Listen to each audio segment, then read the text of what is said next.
On July 13th, half an inch is all that separated a man from death. God's sovereignty, what lies ahead, and Donald Trump on this slice of fresh bread.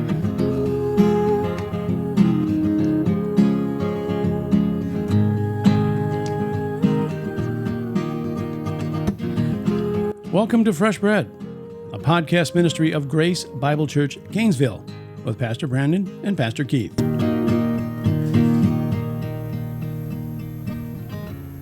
Well, welcome to Fresh Bread. Thanks for clicking on Fresh Bread, podcast 70. Fresh Bread, we're bringing the truth of God's Word to a starving world. And in this podcast, we're going to talk about the historic moment that happened on July 13th. That was the assassination attempt on the former President Donald Trump.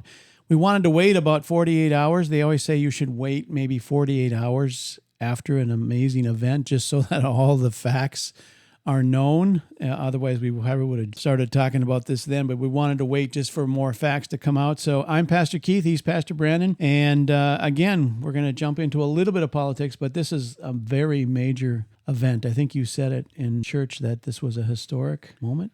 Yeah, I think it is. I think it's a historic moment in the sense of, there are moments that happen in history that change the course of history. I think I see that at this point as that type of moment. I think of, the things that have happened, obviously 9/11 would be one that changed the course of history. Even, things like the Challenger accident happening, that's burnt into the persona or the consciousness of our country. Kennedy assassination would be one. We didn't live through it, but I'm sure the Civil War and then having Lincoln assassinated right after that would have been one.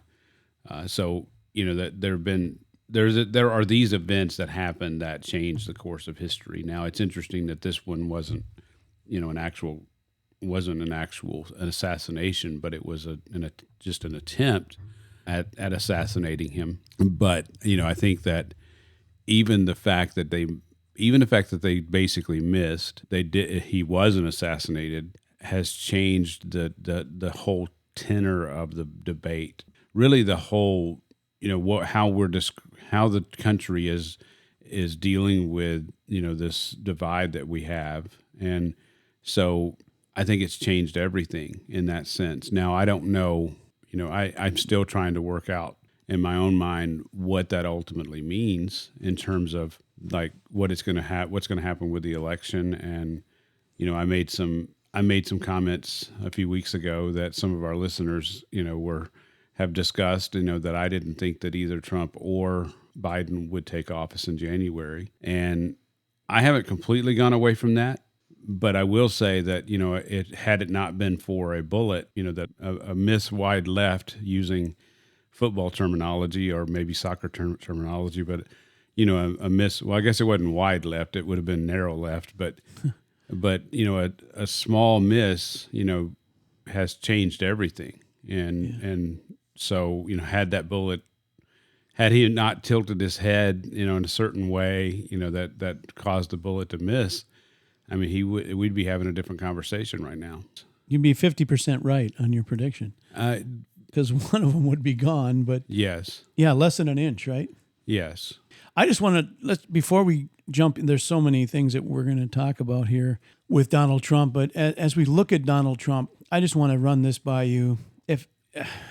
Because there are people that, and we both know that Donald Trump is a narcissist to a point. There's something about the guy that he cannot let things go if it involves him. He's got to jump in and always include himself in everything. But here's the one thing about Donald Trump that I think I want to run this by you and tell me what you think. If anyone still thinks that he's just in for this because it's selfishness and he loves himself so much, think about this. Since 2016, they've tried to impeach him when he became president, take him out of office. They tried indicting him, putting him in prison, and now they've tried killing him, like we just talked about. 1 inch and he would have been dead.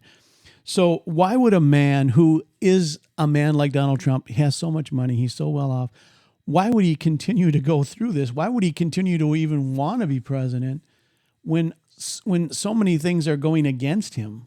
Yeah, I see this as sort of a range on on the one side of that range, I see, you talked about the narcissism and, the fact that he's a man who is very proud and he won't let things go. And, he wants his legacy to be a certain way. And I mean, it just seems like that he's willing to fight just about anybody and he doesn't mind picking a fight, if it's something that he believes in and if it's something that in terms of his own, how people see him.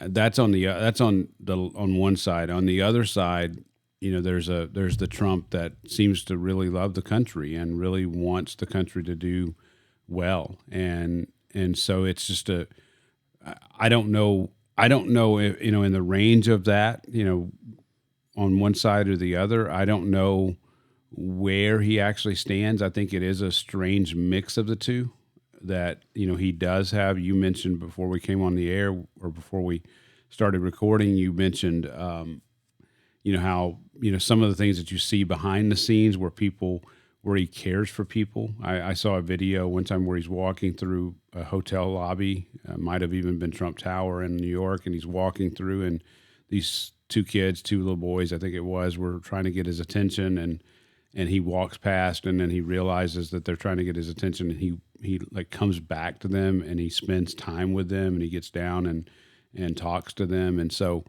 it's just a video. It's kind of a touching video that a guy in his position, is willing to take the time. I mean, there's videos of him, with these, Marines on, Marine One or Air Force with Air Force One. I can't remember which one, but which uniformed soldier it was. But the wind blows the hat off, and Trump reaches down and grabs the hat and is really awkward in putting the hat back on, but there's just, it shows that there's a willingness to care for people, especially people that are not as seen. Like he didn't have to act that way. He could have just proudly walked by them and never acknowledged them. Whether it's the soldier or whether it's the children. And so there's just an odd mix with him of that where there is this narcissistic side to him that doesn't want to doesn't want anybody to impugn upon his reputation, that sort of thing, and he seems to be concerned about that. Even arguing with Biden over who's got a better golf game. I mean, anybody that follows it knows that Trump could beat Biden like a drum in golf, and so why even engage in that conversation? Yet that's where they are. That's where he's at. But on the other side, he has this odd desire that seems to really care for the country and seems to really care for people, actual people. Like, he visits people, and it's not just a photo opportunity with him, or it doesn't, at least on the outside looking in, it doesn't seem like that. So I don't know the answer to that. I do know that there are dangers there because, he is revered by a lot of people. Like he's seen, there's almost a little bit of a messianic tone to him, and especially with certain people, and that's there's always danger there, even if he means well. When you have a sinner who is showered with that type of praise and with that type of language, the danger is he begins to believe the press.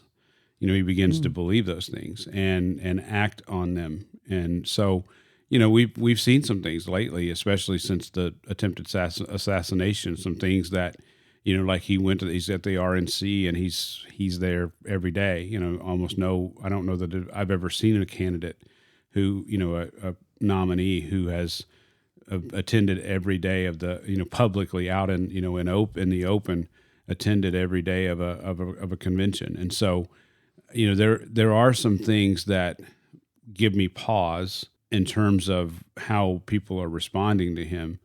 And it is a little bit of an enigma to me in terms of his own personality and motivations, why he would do what he does.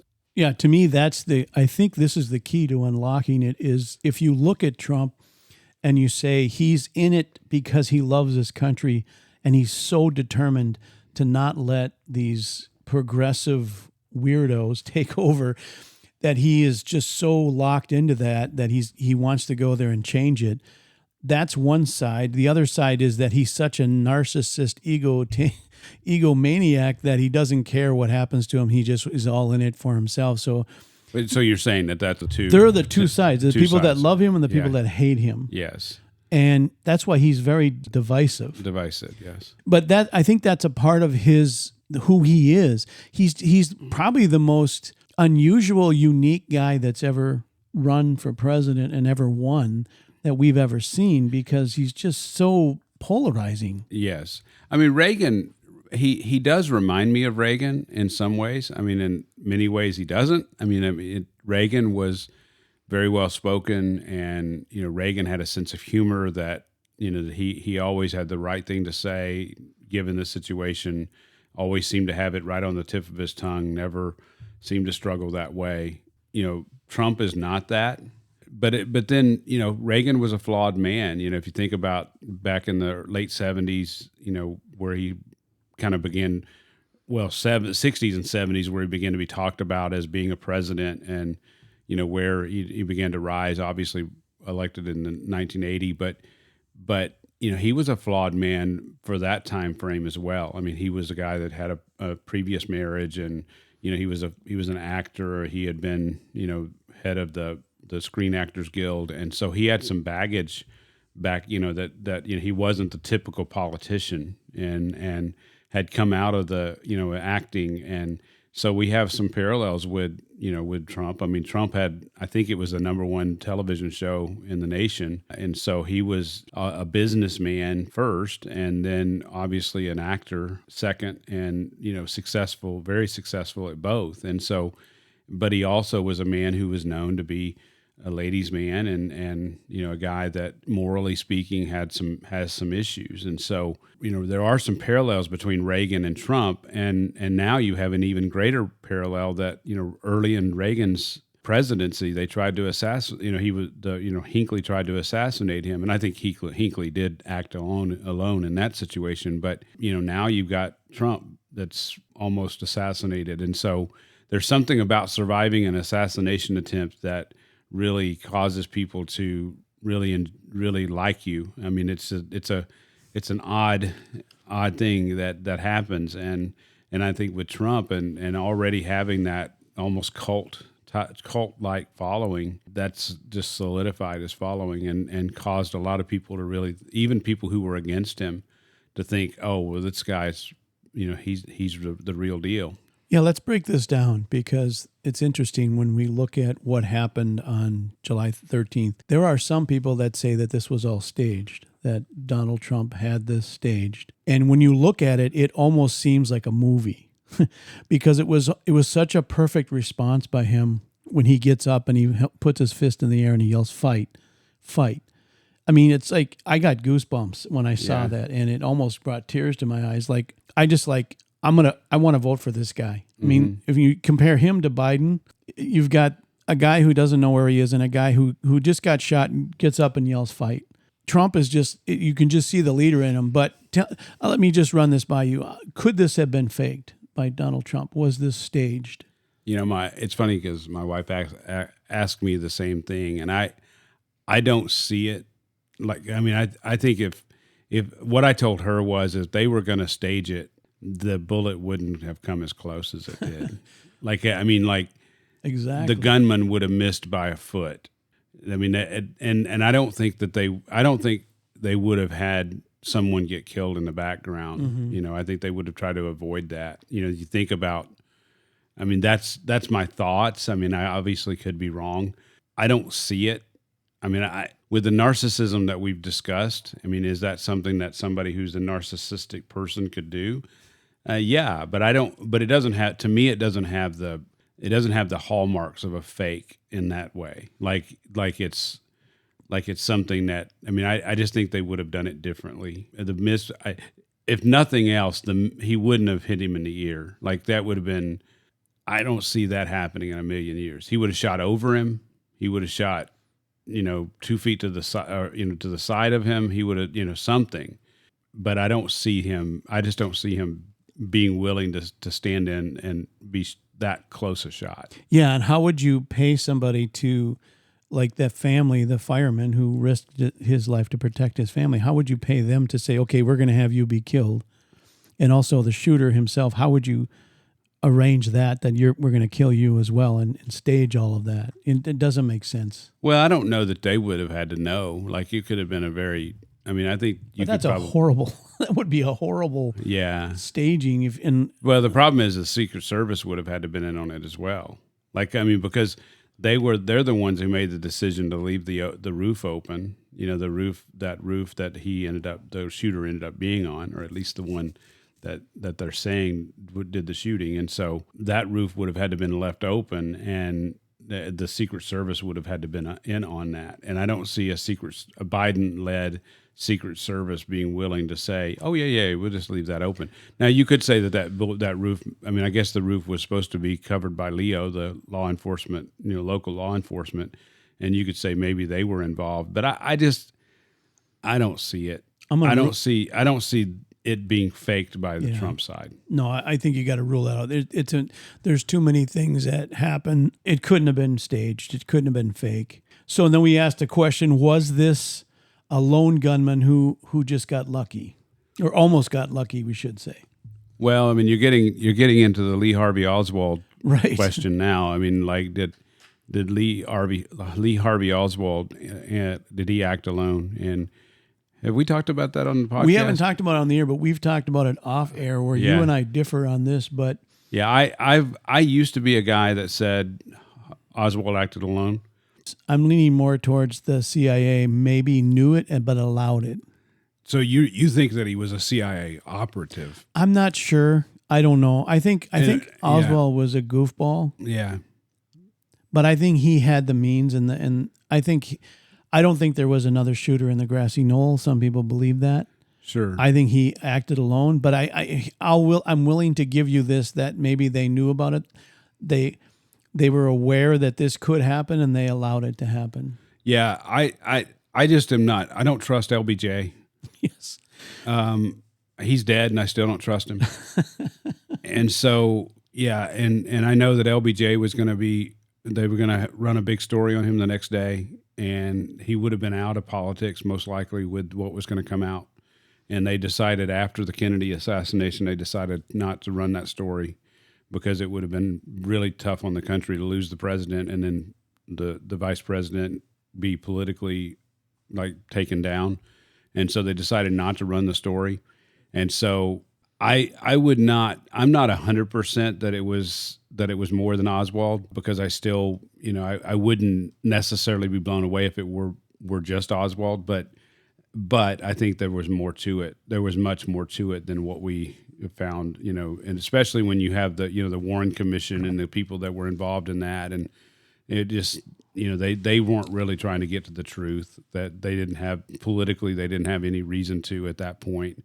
And so I just don't think that, that it was, I don't think Oswald acted alone. And so getting back to Donald Trump, right. Did this kid act alone? A 20-year-old kid. Who was not, he didn't make his shooting club in high school because he wasn't a good enough shot. Okay. Was this? Well, he did miss, so there is that. Right. Was this an almost got lucky, or was it a let it happen moment again? Well, now you're getting into the whole Secret Service and what's happening with the Secret Service and what was going on that day? Why was it so horribly? Yeah, there was decisions they made, not to cover the top of that building. They call it the Pac-Man perimeter. Yeah. Yeah. So the perimeter is cut out. Like it's when you see it, that it's actually, that building would actually be in the perimeter, that security perimeter. And really, if you think about it, even outside of that perimeter, you up to 800 yards, you would need to be careful to make sure that there's nobody that has the ability to have a clear shot. And so that perimeter was only a couple of 100 yards, and then outside of that, there was a building. I think we just saw there was a building that's 500 yards away that wasn't covered. And there was a water tower that's there's another 600 yards. Yeah, there's a water tower that was actually behind his where Yeah. he was shooting. And so, they say that some witnesses say that there was a shooter on top of the water tower. And so, yeah, I mean, there's so many there. To me, there's a lot of parallels to what happened with Kennedy. And to me, it's probably, I think, based on what I know at this point, it seems almost probable that there was more involved than just this kid. Yeah, how does a 20-year-old kid also, they found his phone, but everything was wiped. Like, how does a 20-year-old kid do that? Or do they know how to do that? I don't know how to do that. Oh, so they got into it and it was wiped? Yeah, everything. I didn't know there that. was no, they say he was a registered Republican. He had given like $15 to Biden's campaign, but there was no, usually when There's no footprint. No, Yeah, no usually- social media footprint. There's nothing. exactly. When someone's going to do Yeah. this, usually there's some kind of trail. So some sort of manifesto even that says this is why I did it. Everything is wiped. Nothing. Yeah, because they want some sort of fame after the fact. Yeah. That they're Lee Harvey Oswald. They're Hinckley. By the way, I think that's why Oswald did it mainly was because he wanted his moment in the sun. He thought he could. Yeah. But then anyway, so back to Trump. Yeah. So why did Jack Ruby kill him? Because Ruby was so angry that somebody took Kennedy out. That's the media story for sure. It is. I'll give you this. It's such a weird. Kennedy assassination is so weird that Oswald, before they even can question him barely, someone takes him out, which makes it look like somebody oh my who has goodness. terminal cancer Yeah, and is part of the mob world.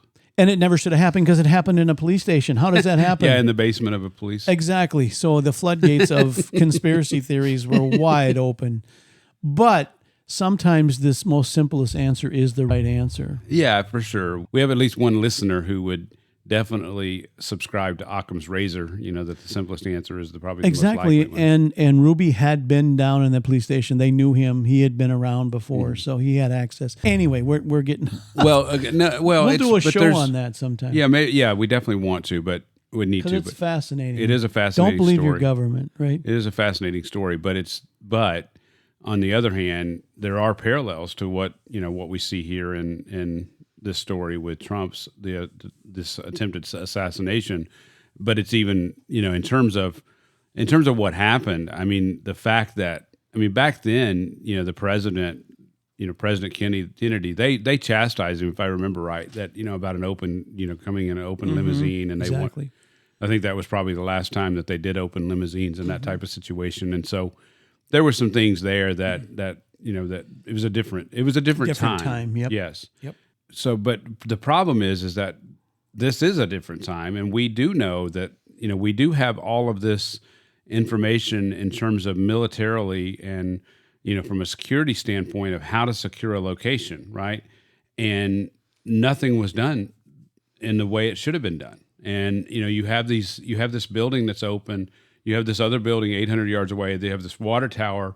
None of this stuff is secured, and so you have all these opportunities for the shot that could have killed who was the former president, but it could be the future president of the United States. And so here we are, and then you throw in there the Secret Service and the head of the Secret Service, the DEI stuff that's going on in that diversity, equity, and inclusion, and you have this team of just basically riffraff. I'm sure there's some good people in that were on that team, good folks in terms of what they're trying to do, but you have some people that obviously shouldn't be on that team in terms of that security detail. And so, obviously shouldn't have been. And that now you get into the whole women and how that should have been dealt with. And Do you want to touch on that for a moment? yeah, we can touch on that. What do you have a question about it? Well, I was going to say, Secret Service Director, her name is Kimberly Cheeto, who should be fired. She wants 30% women Secret Service by 2030, 20-something.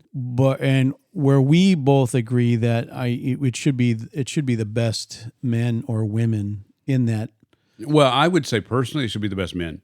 But, because I think that's men are more suited for that type of I think environment the closeness of protecting the president. Yes, men. I think women. I think you can use them for observation support and things roles, like that. Yeah. Yes. They're detail oriented. In planning that sort of thing. Yeah, absolutely. this isn't an anti-women. I mean, obviously, if you hear me preach, if you hear me speak, you know that I'm not anti-women, but I am. I don't think that in the line of fire that women are just not generally made up for that. There's an emotional makeup that that they don't have that men have, and I don't think that women should be on that. Now, even if you said, okay, yeah, we're going to allow women on the Secret Service and we're going to allow women in a security detail like that, okay. I mean, that's the world we live in. I realize I'm a fuddy-duddy and I'm old, but you would still want the best of the best, right? I mean, so you would still want, tactically, you would want people who are going to be the best. And so that's not what happened here in this detail. Well, when we look at what happened with the microphone was on when all this happened, when Trump went down, the woman, and I give this woman credit, the woman that rushed the stage to help him. And the sad thing is she was too short. She only came up to Donald Trump's chest, which doesn't really help when you're trying to shield the president. But the first thing she said, "What do we do? What do we do?" And the men were there said, "We get him out of here." And that's when he asked for his shoes, and that's when he gave the, fight thing. But she did a good job. But here's the thing is that there's something called fractional wrongness. I don't know if you ever heard that word, where there's no way that this many things can go wrong at the same time, which leads us to believe that there was something more going on. Like you said, there's some shenanigans happening, that maybe this was all planned. And when we look at what happened on the 13th, is Jill Biden was also in Pennsylvania. So there's people talking about she needed Secret Service. Trump needed Secret Service. So did Trump get the B team or the C team? Was that a factor? Because there were some women there that didn't know how to holster their gun, and one had a ponytail, which you shouldn't have if you're doing security detail, because that's an object where someone can grab and use as a weapon. And that poor girl that couldn't holster a gun certainly became a meme, didn't she? Yeah, and I feel bad. I mean, again, to just defend her a little bit, there's a lot of adrenaline going on, and there's a lot of chaos. But that's why you do that so much, that it's like you don't have to think about it. Right, exactly. And I think this might have been her first assassination attempt. So, well, it probably was. So anyway, I agree with what you're saying. I think, and I'm talk about a fuddy-duddy. I don't even think women should be in combat, like actual. No, I don't either. Combat, which is like makes us dinosaurs. But I don't mind women in the military. Like I said, there's many things women can do. Like you said, they're detail-oriented. They can do so much better. But as far as fighting on the front lines, no. Yeah, and that's similar to this. I mean, this is front line kind of stuff. Yeah. And so, I'm not a big fan of it, and personally, but even if you say, yeah, it's okay, even if we as a nation say it's okay, which we have, then even with that, it's still, in that situation, still should be like the best of the best. That, and that's not what we saw. And it's interesting because you watch, if you watched his first night, Trump's first night coming into the RNC, they had his detail with him there, and he had like 6 or 7 goons with him. Like, I mean, we're talking a completely different look when it came to his security detail. The guys that were around him. I mean, just completely different situation. And as I mean, from going forward now, this should not happen again, right? I would hope not, but I'm not convinced. I said, like I said earlier, your prediction, which was it in April, right? What's that? You made the prediction in April that Trump nor Biden will take the office. Yeah, we'll take office in January. In January. I said. I didn't say that neither one of them would be elected. Do you want to change that now? Well, yeah. Well, I think that, okay, when you look at the momentum that Trump has right now. But we're still 5 months out. We're still 5 months out. At this point, that bullet may have changed everything. That Trump may have enough momentum at this point to pull through and actually win and take office. So the question you asked, the original question was, will they let him take office? Because if in my mind, whether I said it or not, when I made that prediction, what I was thinking is that they would take Trump out, and not let him take office. And I still close to being and right. we was half an inch half an inch away from being correct. Yeah. And it's still a question mark whether that they'll actually, like the people who want him gone. I mean, there's a lot of vitriol, and I know that this whole situation has kind of taken the air out of that a little bit. That cooler voices are, saying, hey, we need to be more unified, and we may have differences politically, but we all want the same thing. And those, even Trump is saying those kind of things. And so there's a lot of, it's been kind of cooled down with this, right? That this has happened. And so hopefully that'll carry through to November and into January. And I think if, in a fair fight right now, I think that there's no way that Biden can win. Like he cannot beat Trump. That's right now. Now that may change. A lot of things can change in 30 days. So, yeah, and we've got 5 months or whatever you said it is. So, well, that's what I mean. Is this going to peak too soon? Because there's no bump in the poll yet, but that's coming. Because if you look at the betting odds, it's flipped now, where Trump is now 70% money on him, which will lead to the polls will show that, I think, by this weekend. Sure. So, and my theory is that Biden will not run, that Michelle Obama will, or somebody will step in. Yeah, I've always thought it would be Michelle Obama. I think she's the one that can probably beat Trump. And there's a lot of people don't think, because she said several times that she doesn't want to do it, that she would rather, go off into the sunset and not do that. But I don't know, that very well could be a scheme to heighten, the desire for her to do it. And once she does step in, then all of a sudden that's where the momentum would shift to her and to the Democratic side. And so, especially if she comes in and moves more toward the middle, at least in rhetoric, like, especially if she comes in. I mean, like, if I were the Democrats right now, what I would be doing is I'd be saying, okay, we need to stop with this whole left wing, all these things that we're doing that's ticking off the middle and the right. We need to move more toward the middle. We need to, in terms of our rhetoric, and we need to have somebody that's going to be popular. Well, if you take a Michelle Obama and you move her more toward the middle in terms of the rhetoric, I mean, I'm not saying that they would change idealistically, but in terms of the rhetoric, all of a sudden, she becomes a viable candidate, and the whole thing changes. So I don't know. I mean, I don't know. I've told you this many times. I'm not a prophet, not the son of one. But yeah, I mean, there's certainly, it's an interesting time to live. It's an interesting time to live. Certainly Biden could still run. I'm not saying this is money in the bank, but we'll see what happens. But it is interesting. I just heard Van Jones came out on CNN the other day when he said that J.D. Vance is a nationalist. So already they're comparing him the same thing they did with Trump. He just thinks that J.D. Vance is very dangerous for the country, that his ideology is very dangerous. Yes. I don't see it. I'm not agreeing necessarily. I see a hillbilly guy who came up and... Well, I think it's interesting because my take on that, I watched, I've watched, highlights of the RNC. I haven't watched it live, but I've watched highlights of the RNC, and it's actually nostalgic to me, because it's like there's a patriotism that's there that I haven't really experienced and seen for 10 years, 15 years, 20 years. I mean, it's been a long time since I've witnessed the type of patriotism, where America first kind of attitude, in a long time, that we, that there's a nationalist attitude that is palpable. And so I think it's interesting that he chose J.D. Vance, because, it's funny because, again, one of our listeners asked who I thought they were going to, like. And you said it before he like a minute before he actually posted on Truth Social that he had picked J.D. Vance. He asked me, and I just popped back J.D. Vance, and then a minute later we found out that it was J.D. Vance.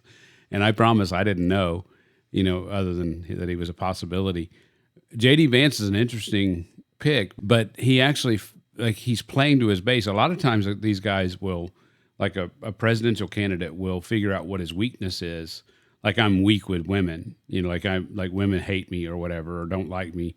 and I want to pick up some women vote, so I'll pick a woman VP. Or I, struggle with black vote, and I need black vote, and so I'm going to pick a African American VP. I mean, that kind of thought process. And so for him to pick JD Vance is like that's his base. I mean, that's JD Vance is the kind of guy that's going to appeal to people who already are drawn to Trump. And so it's an interesting pick in that way. And I wonder if that, even if that was completely a done deal, even when that attempted assassination happened, if that sealed the deal, like we're going to go all in on, the patriotism and this idea of fight. And JD Vance pick, sort of that pick fits that, JD Vance is a guy that's kind of fought from the beginning.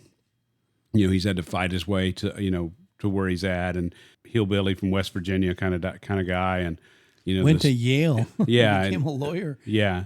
So I don't know. I mean, I think it's going to be it's an interesting pick. It's an interesting situation, and in some ways, there's a deeper divide today than there was, before that bullet flew. And it's just that, but it's just that the rhetoric seems to be not as much at this point. It's funny because Vance kind of fits because Vance hated Trump in 2016, like he was anti-Trump, but now he was a never Trumper. Yeah, but that's what I mean. I think a lot of people in the country are re-looking at Trump now because of this, and just the way he handled everything after he was shot. I think people it shocked people, and it said, "Wow, I think I can vote for this guy." It's interesting you bring that up because the whole Secret Service and the ineptitude of the Secret Service at that, with that detail. Not that they're inept overall. I think they're still a great organization overall. Even though there's problems with DEI and some of the stuff that's happening, I still think there's great people that are in that detail, or in that organization. But it's interesting. It's interesting that the ineptitude of that specific detail allowed for Trump to have that iconic moment of raising the fist, saying fight. Because if those guys had been, if you think back to Reagan, I don't know what the timing was, but Reagan, within 30 seconds, when Hinckley shot Reagan, they didn't even know Reagan was shot, and until he was on the road going toward the hospital. He was coughing up blood, and that's when they thought they broke his rib by pushing him in the car. But it was, 30 seconds probably. He was on the road, already on the road. He was actually heading to the limo when Hinckley shot him. He was. I agree that. Yeah. But the difference in reaction, and that's what I'm getting at, is like they had him in that limo and down the road, you compare that to where Trump was, and the fact that Trump had time to, ask for his shoes and the fact that who was in control, the Secret Service or Trump? You can see they were trying to get him out, but he said, "Wait a minute, let me get my shoes." And then he stopped and did the fist pump. Yeah, that never should have happened. That's my point. But the thing is that it shows Trump's leadership, right? Well, it shows him as a. Well, was trying. Was he trying to comfort his supporters, or was he angry that this happened, or that's what's going through his mind, right? I don't know. Yeah, that's hard to know. That's why people say it was staged, because it was like a movie. Yeah, it was so perfect. Yeah, it's hard to know. I don't think it was. I don't think it was staged. I don't either. But that's what I'm saying. That's why Trump is an amazing guy. Yeah. Biden would never have done that. But Biden would have just ducked, and they would have got him out of there. Yeah. I'm not a big, I appreciate Trump for who he is and for the cultural moment that we're in. I'm not going to make him any more of a hero than he needs to be. I just think that. Did it make you want to vote for him more, though? No. Really? Because it kind of made me say, I'm voting for him now. This guy's he's amazing. It's funny you mentioned this whole thing being like a movie, because I'm kind of watching everything unfold, and I feel like it's funny because this is going to be kind of weird probably sounding, but I sort of live outside of everything and watch it, and I watch it like it's a movie, and I'm trying to figure out what's going to happen next. What's the ending? Yeah, what's going to happen next and how this is all going to unfold. It's funny because I see we have barely talked about theology in this segment. Yeah, I in want to this whole get to thing. that part. Well, we need to talk about How theology. the sovereignty of God. Yes, we need to talk about the sovereignty of God in all this. And this is probably a good segue. Okay. I'm sort of watching all of this as I'm watching history unfold, and I'm watching it sort of as I'm sitting in a theater and I'm watching this scene and this scene and the next scene. You know, there's a scene of Trump doing what he did, and there's a scene of Biden failing at the debate. You know, and there's all these things that are unfolding, and there's things that we don't, you know, that we don't see that are going on behind the scenes, and there's subtleties that are happening and all that. And I'm kind of watching all of it. And I'm not a guy that's going, at this point in my life, I'm not a guy that's looking at Trump or Biden and seeing any sort of savior, like he's going to bring back the life the way it was kind of idea. You know, I told you, you know, you and I had this discussion a few weeks ago that we talked about, like, if you know, we talked about life and where where things are going. And at the time you were pretty pessimistic about things. And I said, you know, but something could happen and we'd be, you know, another 100 years away before, you know, the Lord returns. And, you know, that in God's sovereignty, there may be a reprieve and there may be repentance. Our nation may repent. And, you know, it's interesting because we're at a point where maybe that's something that could happen. You know, that we may have a reprieve. It may be 4 years if we have Trump. It may be that this, you know, ushers in a 100-year time period where we enjoy, you know, relative peace. I don't know. I'm still pessimistic. I mean, like we said in that last show, but I'm watching all of this and I'm just watching it kind of as a participant, not as a participant, but as sort of part of the audience. And I'm watching and I'm waiting to see what the Lord does. It's interesting because I do see this going back to, this is again a segue to the sovereignty of God and theology and understanding these things that are happening.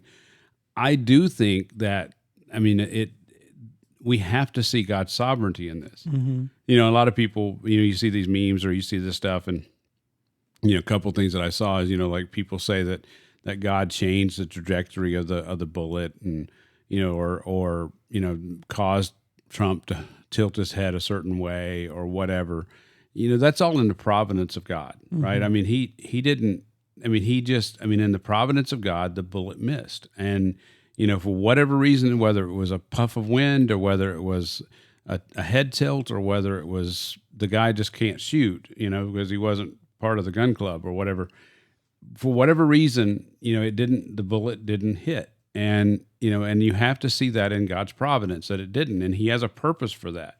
We don't know what that purpose is at this point. We don't know whether it's to usher in, you know, a period of peace, you know, a 4-year reprieve or a longer time. We don't know if this is going to cause those on the other side, the ones that are anti-Trump, anti-democracy, anti-republic, is it going to cause them to stand up and fight an even greater fight, you know, in terms of trying to reset the world that we live in? You know, that whole great reset thing in 2030 is still out there looming, and people wanting to see, you know, that a sovereign United States isn't what they want. They want one world government. They want unity in that way. They want peace through the gun. I don't know. I mean, I don't know. I mean, I do know as we sit here, I do know who wins. Yeah. Right? I do know the end. And I do know I don't know every detail and how it's all going to come about, but I do know things that the Bible says is going to happen, and I do believe they're going to happen. And I'm still convinced that they're going to happen. And it's just so interesting, Keith, that you want to talk about birth pains. Yeah.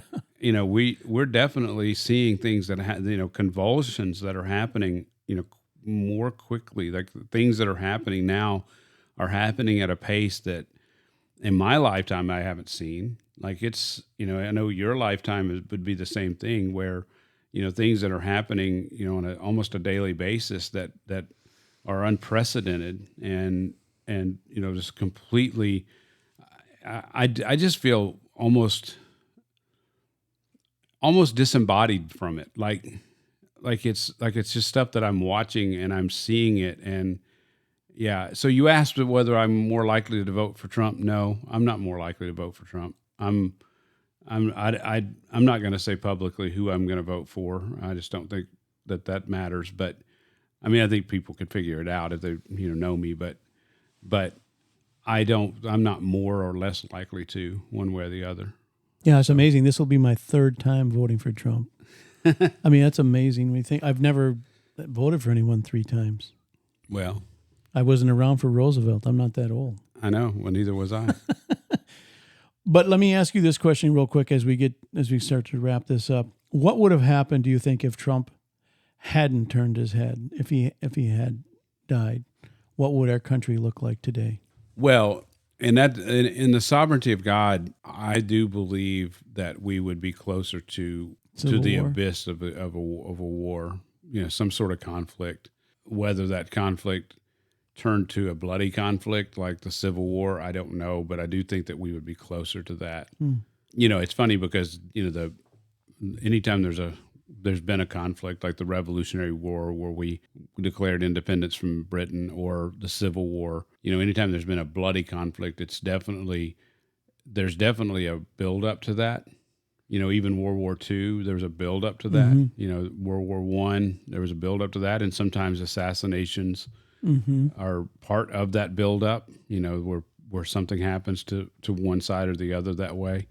Will we continue to build up to some sort of conflict? I don't know. I don't know that answer. I just don't know. I do know this, that I don't think that America, when you look at prophecy, I don't see America being a substantial part of, the end times prophecy and what's going to happen. I think at some point America is going to be sidelined. Whether we're sidelined in whatever sense it is, whether it's civil war that divides us, or whether it's the Great Reset that makes us, that takes our sovereignty away. I don't know. I mean, I don't know the answer to that, but or a combination where you end up in a more of a civil war type situation where where then you're weakened. I don't know. I don't know what the answer to that is, but I do know that God's sovereignty, that He will bring everything to pass that He says will come to pass. So I do know that.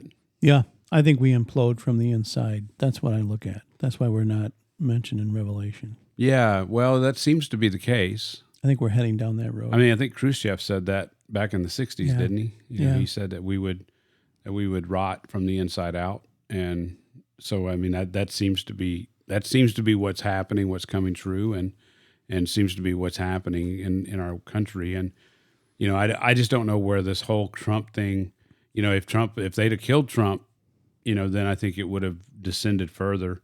The fact that they didn't kill Trump, and all of a sudden there's this surge of patriotism, and does that give us a few more years? I don't know. I can't.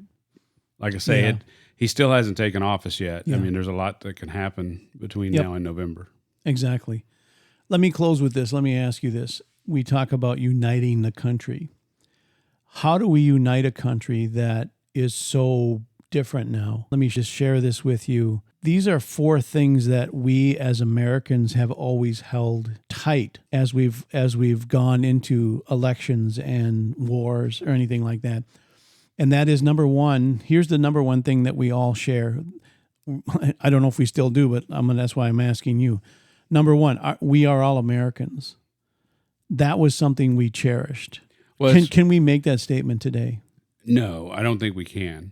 Because of immigration and... Well, we've always been a country of immigrants, and it's interesting because I think somebody made the point the other day that some of the immigrants would still be the most patriotic people because they know what they came from. But the way they're doing it now, would they still be?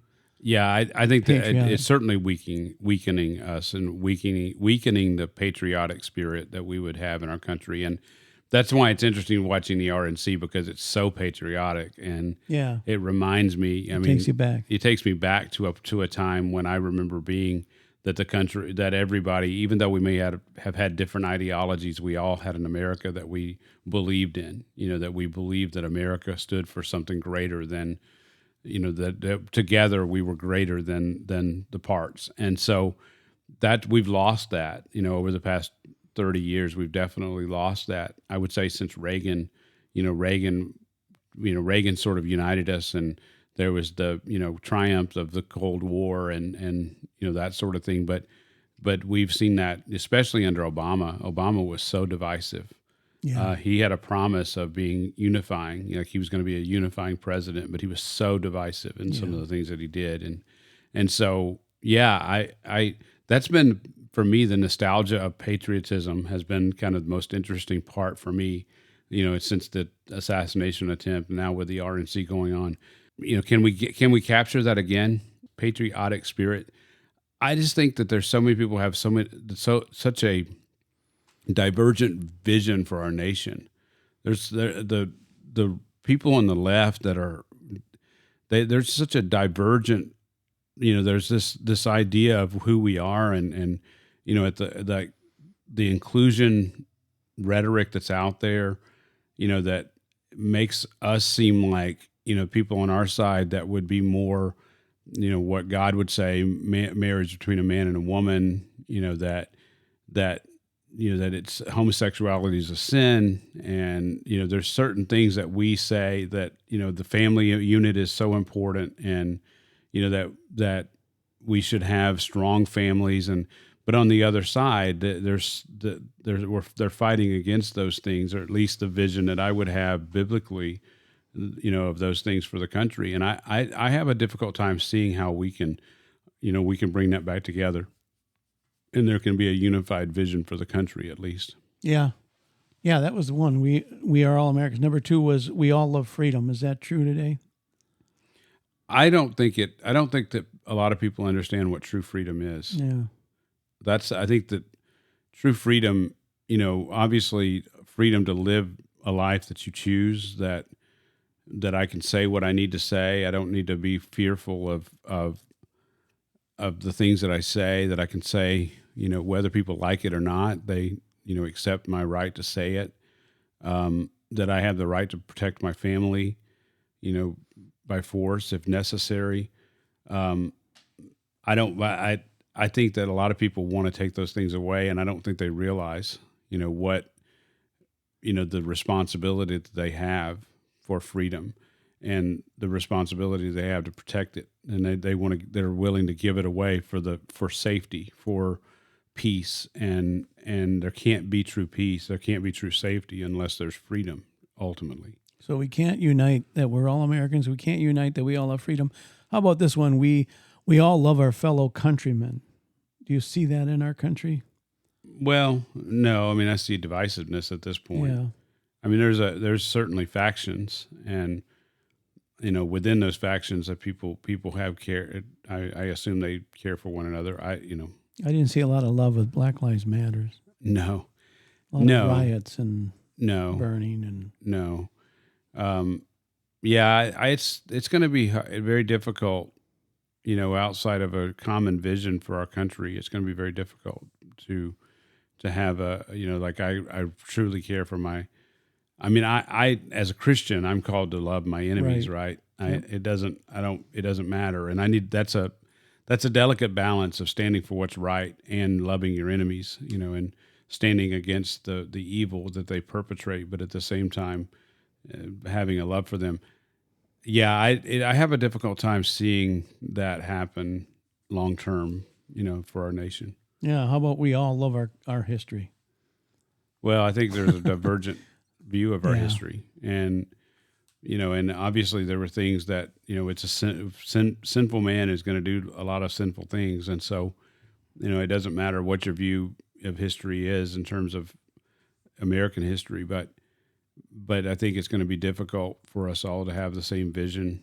I think that I think Pandora's box has been opened in that sense, and there's a lot of things that have been taught, and it's going to be very difficult for us to land on a common understanding of our history, and that we can really rally around. That we can really rally around. It is going to be hard to unite. Yes, because we, like you said, we are very fractioned. Yes, I mean, I think there's going to have to be repentance. Yeah. and I don't know. I don't know long term what that's going to look like. What I would like to do is after the Democratic convention is let's do another podcast on politics, because I think we need to kind of look at the Republican platform, how it has shifted more towards the center. They took out some language that... Yeah, that's interesting. And we can have that conversation. You know, Trump would say, like on the issue of abortion, that he's pushing it to the states. Yep. And so that's why he's, you know, that some of the historical language that's been on the platform has now been removed. I'm not a big fan of that, but you know, but again, I see history, and I see as history unfolds, I see it as sort of watching this whole thing unfold in front of me, and so we'll see what the Lord has in store. But, yeah, and they took out the marriage between a man and a woman. They took that out of the platform. I mean, it's more of a centrist. Sure. But again, like you say, I think because of the Democrat Party has moved so far to the left, the Republican Party has had to slide towards the left just to be in the middle. Yeah, well, there's an opportunity. I mean, let's face it, politically, there's an opportunity to capture the middle, because the left has gone so far left that they've left the middle. They've left the middle wide open. And so, you know, Trump becoming a centrist actually makes a lot of sense politically. Now, whether or not it's something that we can live with as Christians, I mean, obviously, I think God is on his throne. So I don't care if it's Trump or if it's Obama or if it's Biden or if it's, you know, Michelle or who's the president. It doesn't matter to me. I mean, in terms of what God is doing, yes, I need to vote my conscience. Yes, I need to pray. I need to be involved in at least some level of understanding. I need to fight for what's right, you know, and what's right and good. Yes, I need to. Yeah, yes.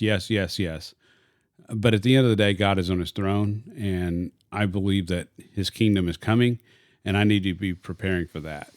So yes, exactly, and we need to be praying for our leaders, no matter who it is. Yes, even a Joe Biden. Yes. When's the last time you prayed for Joe Biden?